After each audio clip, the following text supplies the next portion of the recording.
नमस्कार, स्वागत है आप सभी का न्यूज अपडेट में। मैं हूं आपके साथ सिद्धांत त्रिपाठी। रुक कर लेते खबरों की ओर। जहां कैबिनेट मंत्री रेखा आर्य रुड़की के नारसन में राजा महेंद्र प्रताप इंटर कॉलेज में डॉक्टर श्यामा प्रसाद मुखर्जी के बलिदान दिवस पर पहुंची, जहां उन्होंने डॉक्टर श्यामा प्रसाद मुखर्जी के चित्र पर पुष्प अर्पित किए। इस दौरान कैबिनेट मंत्री रेखा आर्य ने मंगलौर उपचुनाव पर बोलते हुए कहा कि भले ही मंगलौर सीट अभी तक नहीं जीते हों, लेकिन इस बार मंगलौर उपचुनाव में बीजेपी की जीत ऐतिहासिक होगी। लोकसभा चुनाव में बीजेपी ने 5 सीट जीतकर एक बार फिर रिकॉर्ड बनाया है। जनता ने विपक्ष को पूरी तरह नकार दिया और उपचुनाव में बीजेपी दोनों सीट जीतकर रिकॉर्ड बनाएंगे।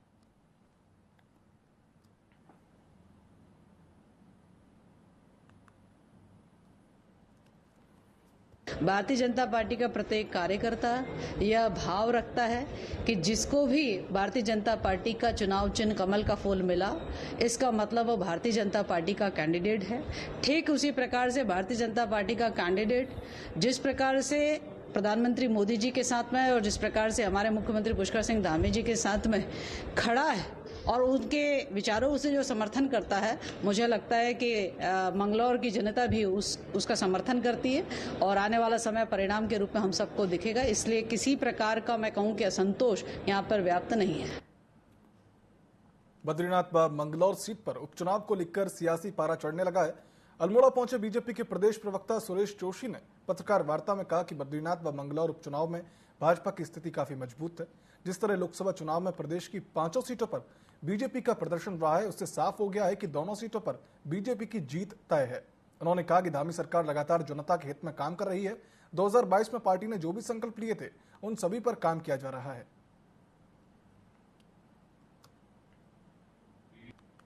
देखिए, उपचुनाव में भारतीय जनता पार्टी की स्थिति बहुत मजबूत है। इस समय जो है कि हमारा जो फोकस है, बद्रीनाथ जी की सीट जो है हम कई बार पहले भी जीते हुए हैं। इस बार हम एक बड़े बहुमत से हम बद्रीनाथ जी की सीट को जीतना चाहते हैं। और जहां तक मैंगलोर सीट है, मैंगलोर सीट भारतीय जनता पार्टी इस बार अपने कार्यकर्ताओं के और वहां की जनता के आधार पर एक अच्छे बहुमत से मैंगलोर सीट जीतेगी और हम लोग एक रिकॉर्ड बनाएंगे। भारतीय जनसंघ के संस्थापक डॉक्टर श्यामा प्रसाद मुखर्जी के बलिदान दिवस पर निवर्तमान मेयर रामपाल सिंह के नेतृत्व में भाजपाइयों ने गांधी पार्क में डॉक्टर श्यामा प्रसाद मुखर्जी की प्रतिमा पर माल्यार्पण कर उन्हें श्रद्धा सुमन अर्पित किया और उनके आदर्शों पर चलने का संकल्प लिया। निवर्तमान मेयर ने कहा कि डॉक्टर श्यामा प्रसाद मुखर्जी शिक्षाविद, चिंतक और जनसंघ के संस्थापक थे। वे मानवता के उपासक एवं सिद्धांतवादी थे। डॉक्टर श्यामा प्रसाद मुखर्जी पहले व्यक्ति थे जिन्होंने जम्मू कश्मीर को विशेष दर्जा दिए जाने वाले के खिलाफ आवाज बुलंद की थी। साथ ही उन्होंने कहा कि वे समाज के लिए आदर्श पुरुष थे।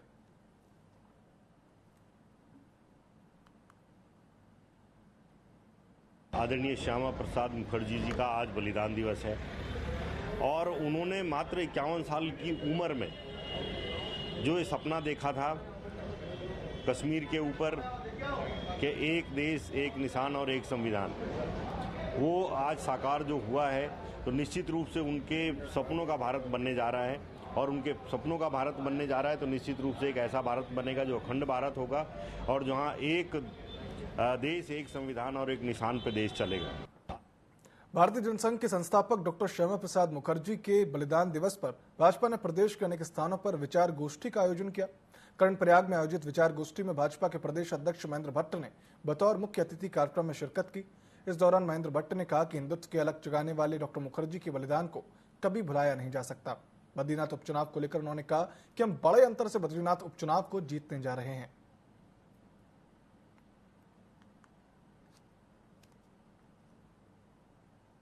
डॉक्टर श्यामा मुखर्जी का जो योगदान है भारतवर्ष के लिए अपूर्णीय योगदान है और मैं कह सकता हूं कि देश के अंदर राष्ट्रवाद का भाव जागृत करने के लिए और आज कश्मीर का जो स्वरूप है और जिसको 370 हटने के बाद एक नया रूप देने मोदी जी का जो योगदान है, उसके प्रेरणा डॉक्टर मुखर्जी थे। मैं आज उनके स्मृति दिवस पर उन्हें अपनी श्रद्धांजलि अर्पित करता हूं।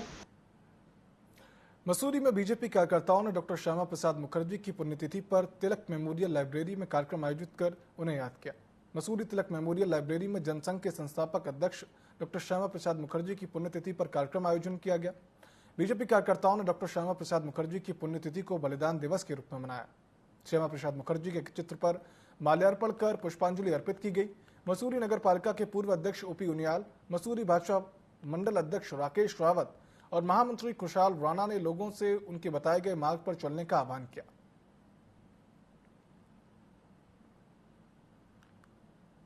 हम सभी भारतीय जनता पार्टी के कार्यकर्ता मंडल के सब यहाँ पर इकट्ठे हुए, उनको पुण्यतिथि पर उनको श्रद्धांजलि दी है। और ऐसे महान शख्स को आज पूरा भारत क्या विश्व मानता है, जिन्होंने ये कहा था कि कश्मीर में 2 विधान, 2 संविधान, 2 निशान, 2 प्रधान नहीं चलेंगे। और वो आज कृतार्थ हुआ, सच्चाई आज सामने आई है। आज एक ही प्रधान है, एक ही निशान है, एक ही संविधान है। आज भारतीय जनता पार्टी पूरे प्रदेश में 71वां बलिदान दिवस के रूप में इस दिवस को मना रही है। और जो उनका सपना था कि अखंड भारत और कश्मीर से 370 हटाना, उन्हीं सपनों पे भारतीय जनता पार्टी काम कर रही है। देखिए आज 370 कश्मीर से हटा दी गई है। और इसी के साथ आज भारतीय जनता पार्टी का एक और अभियान शुरू हुआ है, एक पेड़ माँ के नाम से, जिसका शुभारंभ आज गजियावाला बूथ से शुरू कर दिया गया है। और इसका समापन मसूरी में हरेला के दिन होगा। जो परमिट व्यवस्था थी उसको समाप्त करने के लिए वो कश्मीर गए थे और वहाँ जेल में उन्होंने अपने प्राण त्यागे थे। आज उसी की परिणति है कि कश्मीर से धारा 370, 35 से हटा के उन महापुरुषों को भारतीय जनता पार्टी ने अपना सच्चा जो श्रद्धांजलि अर्पित की है। हम उसके लिए मोदी जी का भी धन्यवाद करते हैं। मुख्यमंत्री पुष्कर सिंह धामी की अध्यक्षता में शनिवार को हुई मंत्रिपरिषद की बैठक में राज्य की सहकारी समितियां की प्रबंध समिति में महिलाओं को 33% आरक्षण दिए जाने को लेकर प्रस्ताव पास किया गया, जिस पर भारतीय जनता पार्टी के प्रदेश महामंत्री आदित्य कोठारी ने सरकार का आभार व्यक्त करते हुए कहा कि हमारी सरकार महिलाओं के प्रति संवेदनशील है। महिलाओं को कैसे स्वावलंबी बनाया जा सके, कैसे राजनीतिक क्षेत्र में भी उनको अग्रणी भूमिका रखी जाए, जिस पर हमेशा से वह कार्य करती रही है। चाहे वह खंडूरी सरकार के दौरान पंचायतों में 50% महिलाओं की भागीदारी का विषय हो या फिर केंद्र सरकार के द्वारा राजनीतिक क्षेत्र में 30% महिलाओं की हिस्सेदारी का बिल हो। वही अब धामी सरकार के द्वारा सहकारी समितियां में 1/3 महिलाओं का आरक्षण तय किया गया है, जिसके लिए हम सरकार का आभार व्यक्त करते हैं।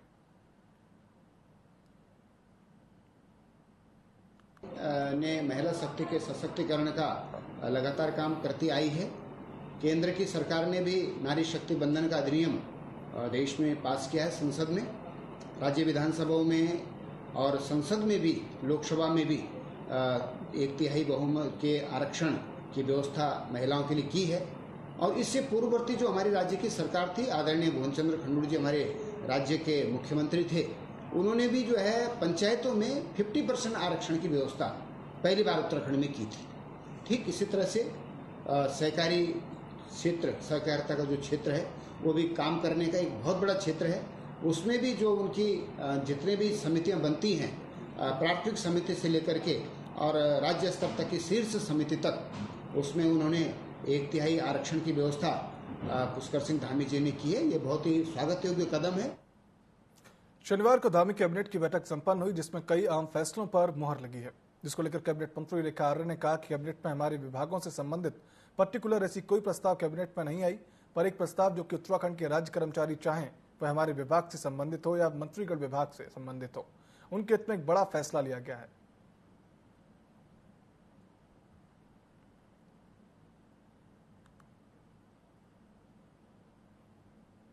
कल की कैबिनेट में हमारे विभागों से संबंधित पर्टिकुलर ऐसी कोई प्रस्ताव तो नहीं पहुंचा था, परंतु एक प्रस्ताव जो कि उत्तराखंड के जो राज्य कर्मचारी हैं उनके हित में, चाहे वो हमारे विभाग से संबंधित हो या अन्य मंत्रीगणों के विभाग से संबंधित हो, माननीय मुख्यमंत्री जी के विभाग से संबंधित हो, उनके कार्मिकों के लिए भविष्य में कुछ चिन्हित बैंक जिसमें एसबीआई नंबर 1 पर है, उन बैंकों में कार्मिकों के खाते खोले जाने के उपरांत में उनको बहुत सारी सुविधाएं, चाहे वो इंश्योरेंस के रूप में हो या अन्य एक्सीडेंटल केस के रूप में उनको धनराशि का मिलना हो, तो कई सारी फैसिलिटीज उसमें उनको मिलने को थी, जिसके लिए आवश्यक था कि कैबिनेट से इस बात को अप्रूव कराया जाए कि संबंधित बैंकों से एक एमओयू किया जाए, संबंधित विभाग करे। तो उसकी कल अनुमोदन हुआ है, कल उसकी अनुमति कैबिनेट ने दे दी है। तो मैं समझती हूँ कि प्रदेश के राज्य कर्मचारियों के लिए बड़ा फैसला जो है कल कैबिनेट के माध्यम से हुआ है। महिला सशक्तिकरण एवं बाल विकास मंत्री रेखा आर्या ने विधानसभा में विभागीय अधिकारियों के साथ बैठक की है, इस समीक्षा बैठक में वीडियो कॉन्फ्रेंसिंग के जरिए सभी जिलों के जिला कार्यक्रम अधिकारी भी शामिल थे। मंत्री रेखा आर्या ने संचालित योजनाओं की प्रगति को लेकर अधिकारियों को कई निर्देश दिए। उन्होंने महिला कल्याण कोष के आबकारी विभाग के माध्यम से प्राप्त होने वाले अतिरिक्त शुल्क के लिए नियमावली बनाने में देरी पर नाराजगी भी जताई। उन्होंने कहा कि विभाग में 5000 सहायिकाओं की नियुक्ति के लिए नियमावली में आवश्यक संशोधन जल्द किया जाए। महिला सशक्तिकरण मंत्री ने कहा कि महालक्ष्मी किट योजना के तहत जिन जनपदों में लाभार्थियों को अभी तक लाभ नहीं मिला है उन तक जल्द से जल्द लाभ पहुंचाया जाए। वहीं वात्सल्य योजना के माध्यम से 5% लाभ प्राप्त करने वाले बच्चों द्वारा प्रदेश की विभिन्न सरकारी नौकरियों में चयनित होने पर खुशी जताई और माननीय मुख्यमंत्री का आभार व्यक्त किया।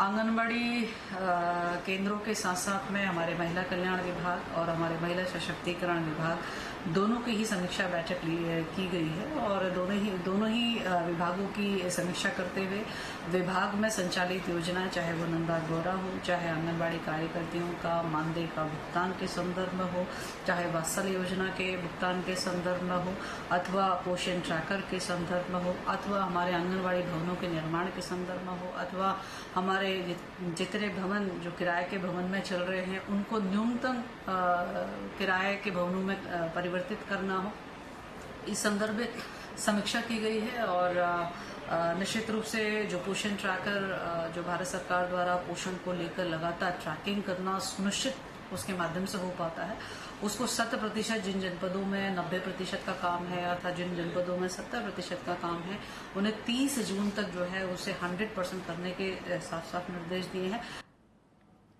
उत्तराखंड के मंगलौर विधानसभा में 10 जुलाई को उपचुनाव होने हैं और वहीं बसपा ने अपनी जीत का दावा किया है। उनका कहना है कि राज्य बनने के बाद 4 बार यह सीट बसपा की रही है और दिवंगत विधायक सरस्वत करीम अंसारी ने इस क्षेत्र में काफी काम करवाया है, इसलिए मंगलौर की जनता इस उपचुनाव में फिर से बसपा के साथ है।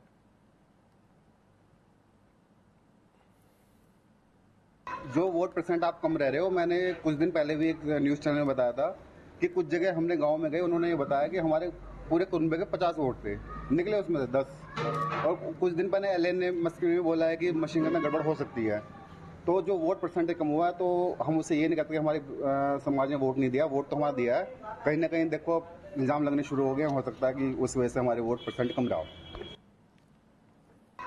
उत्तराखंड की 2 विधानसभा में उपचुनाव होने हैं, इसको लेकर सभी राजनीतिक दल सक्रिय हैं और ऐसे में समाजवादी पार्टी ने कांग्रेस को अपना समर्थन दे दिया है।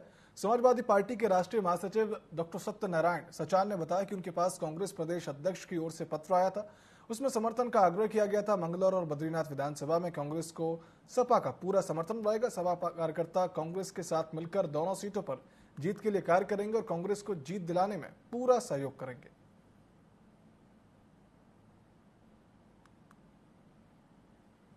देखिए, हमने एक कमेटी बनाई हुई है वहाँ के जो जिला हरिद्वार के और जितने भी हमारे इम्पोर्टेंट लोग हैं उन सबको जिम्मेदारी दी गई है कि मंगलौर में जाकर के काम करें। और इस संबंध में प्रदेश अध्यक्ष कांग्रेस के उनका पत्र आया था और उन्होंने रिक्वेस्ट किया था कि क्योंकि एक बार हमने अपना कैंडिडेट वहाँ बागेश्वर में खड़ा कर दिया था, परिणाम में हुआ था कि उसमें कांग्रेस लूज कर गई थी। इस बार हम लोग वो भी सतर्क हैं, हम भी सतर्क हैं कि किसी भी तरीके से हम हर हालत में बीजेपी को इन दोनों सीटों में नहीं जीतने देंगे। देखिए, समाजवादी पार्टी भी इंडिया गठबंधन का हिस्सा है और इंडिया गठबंधन और सिविल सोसाइटी ने मिलकर के जो है लोकसभा चुनाव में भाजपा को बहुमत से दूर रोक दिया है और निश्चित तौर से हम सब इसको लेकर के उत्साहित हैं। और मंगलौर और बद्रीनाथ विधानसभा के उपचुनाव को लेकर के भी गठबंधन के सहयोगी दलों से जो है पार्टी ने सहयोग मांगा है। आदरणीय प्रदेश अध्यक्ष करण महाराज जी ने सभी पार्टियों को पत्र लिख करके जो है सहयोग की अपील की थी और अगर समाजवादी पार्टी के राष्ट्रीय सचिव सचान जी ने प्रेस करके समर्थन की घोषणा की है तो हम इसका स्वागत करेंगे। उधम सिंह नगर के किच्चा में दिल दहला देने वाली घटना सामने आई है, जहां एक युवक द्वारा अपनी पत्नी की धारदार हथियार से गला काटकर हत्या कर दी गई। आरोपी युवक को अपनी पत्नी के चरित्र पर शक था, जिसके चलते उसने इस वारदात को अंजाम दिया। पुलिस ने आरोपी पति को गिरफ्तार कर लिया है। उधम सिंह नगर के किच्चा शहर में रहने वाला अशोक का 9 साल पहले महतोश मोड़ निवासी पूनम से विवाह हुआ था। विवाह के कुछ दिन बाद अशोक अपनी पत्नी के चरित्र पर शक करने लगा। दोनों के बीच विवाद खत्म करने के उद्देश्य से अशोक की बहन धनवंती अपने भाई और भाभी को अपने घर ले आई थी। शनिवार को जब धनवंती और उसका पति काम करने चले गए तो मौका पाकर अशोक ने पूनम का धारदार हथियार से गला रेत कर हत्या कर दी। शाम को जब धनवंती घर पहुंची तो उसने पूनम का शव कमरे में पड़ा हुआ मिला, जिसकी सूचना उसने पुलिस और मृतका पूनम के परिजनों को दी। पुलिस ने मौके पर पहुंचकर मामले की जांच शुरू कर दी और शव को कब्जे में लेकर पोस्टमार्टम के लिए रुद्रपुर भेज दिया है। वहीं किच्चवा के सीईओ बहादुर सिंह ने बताया कि हत्या आरोपी अशोक को अब गिरफ्तार कर लिया गया है। रहे थे अशोक और उसकी पत्नी पूनम। तो ये पिछले महीने ये पूनम कहीं चली गई थी किसी के साथ, जो अशोक का कहना है किसी के साथ चली गई थी। तो उसके बाद जब वो 4-5 दिन बाद वापस आई है तो उसके बाद इनमें पति पत्नी में आपसी जो है विवाद बढ़ गया था। आज भी यही हुआ कि वो घर में दोनों अकेले थे और जब विवाद वगैरह बढ़ा तो इसने जो है तैश में आके अपने पत्नी का जो है गला काट के हत्या कर। हरिद्वार के लक्सर रुड़की जीआरपी थाने की संयुक्त टीम ने एक फर्जी पुलिस वाले को गिरफ्तार किया है। आरोपी युवक उत्तराखंड पुलिस की फर्जी वर्दी पहनकर लोगों पर रौब जमा कर उन्हें लूटने का काम करता है। पुलिस ने इसके कब्जे से 3 चोरी के मोबाइल, पुलिस की फर्जी वर्दी और बैच और नेम प्लेट भी बरामद किया। पड़ताल में सामने आया कि युवक पर कई मुकदमे भी दर्ज हैं। एसपी जीआरपी सरिता डोभाल ने प्रेस कॉन्फ्रेंस कर पूरे मामले का खुलासा किया है।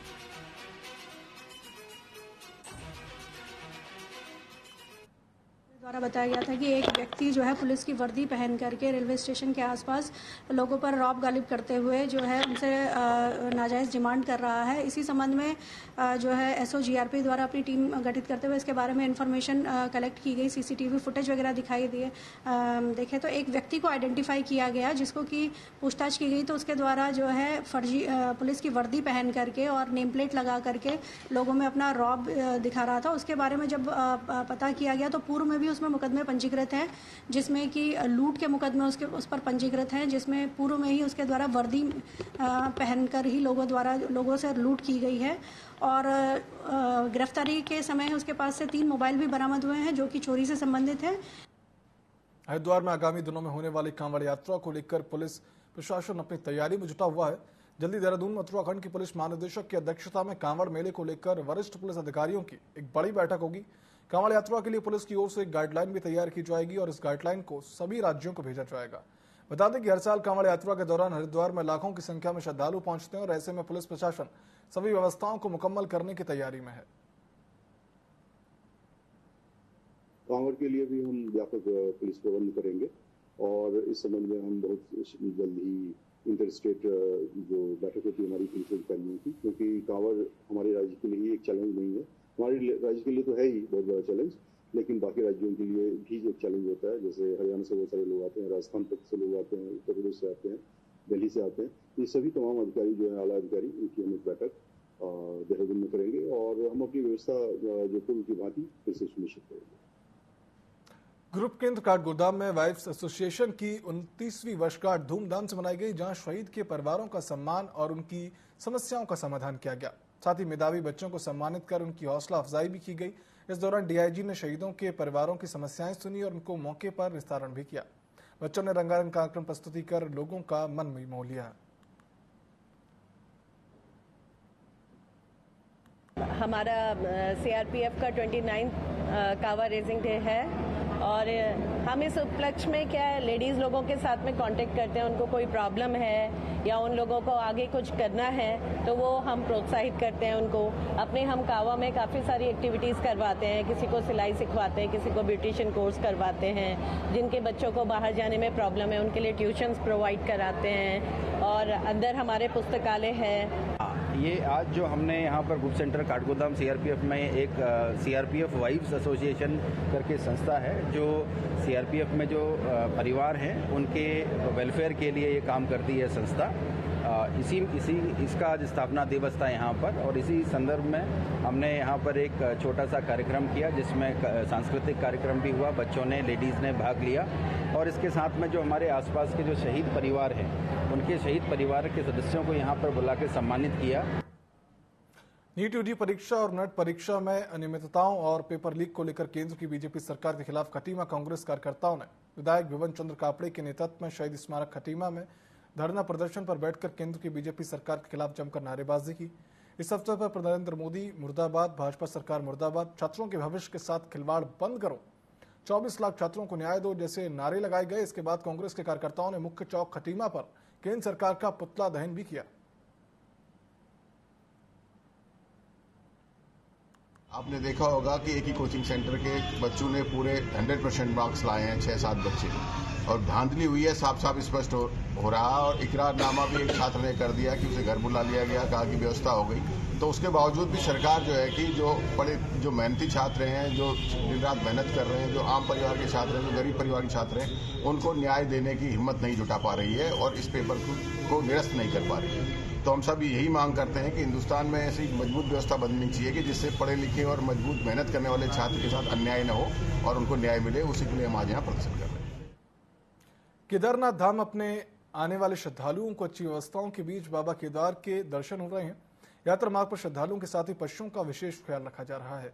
घोड़े, खच्चर और हॉकरों की निगरानी को लेकर पैदल पड़ावों में टीमें तैनात की गई हैं और अब तक 9.5 लाख तीर्थयात्री बाबा केदार के दर्शन कर चुके हैं, जबकि पिछले साल इस समय तक 6.5 लाख श्रद्धालु ही बाबा के दरबार में पहुंचे थे। रुद्रप्रयाग में पत्रकारों से बातचीत करते हुए पशुपालन मंत्री सौरभ बहुगुणा ने कहा कि श्रद्धालुओं को यात्रा पड़ावों में बेहतर से बेहतर सुविधाएं देने को लेकर सरकार कटिबद्ध है। केदारनाथ धाम में मिल रही सुविधाओं से तीर्थयात्री खुश नजर आ रहे हैं और पूरी कोशिश है कि मानसून आने से पहले जितनी भी तैयारियां हैं, जो स्पेशली ट्रैक रूट पे जो स्लाइडिंग जोन्स हैं, जो जहाँ पे लैंडस्लाइड होने का डर होता है, जहाँ पे आपदा आने का डर होता है, उनको पहले से हम प्रिपेयर कर लिया जाए ताकि श्रद्धालुओं को, घोड़े खच्चरों को कोई समस्या ना हो। और उम्मीद है जिस तरीके से विभाग काम कर रहा है, लगातार जिस तरीके से अधिकारी काम कर रहे हैं, सरकार, मुख्यमंत्री जी उसका लगातार उसकी समीक्षा बैठकें कर रहे हैं। मुझे उम्मीद है कि इस बार मानसून सत्र में भी हमारे कोई ऐसा बहुत ज़्यादा हानि नहीं होगी। न्यूज अपडेट फिलहाल इतना ही। आप देखते रहिए TV24। नमस्कार।